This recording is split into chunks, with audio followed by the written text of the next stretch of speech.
Maket falan sen taştan yapmışlar.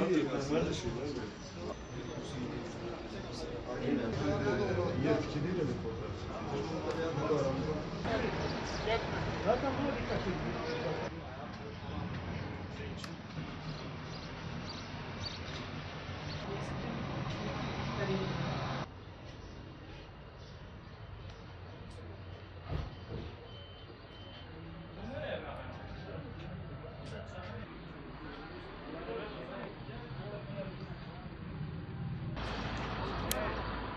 علي عبد الرحيم 4 كيلو كان هاوريو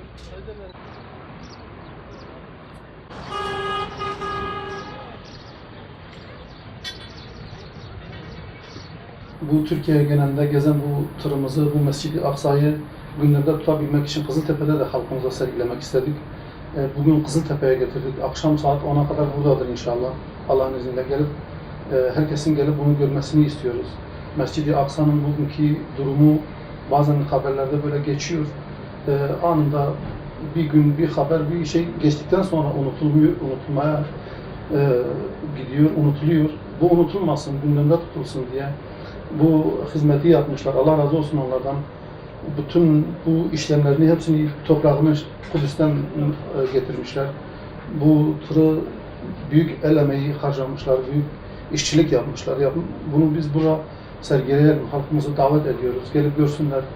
Mescid-i Aksa'yı gündemde tutalım. Sürekli gündem olsun. Yahudilerin zulmü bütün dünyaya duyurulsun.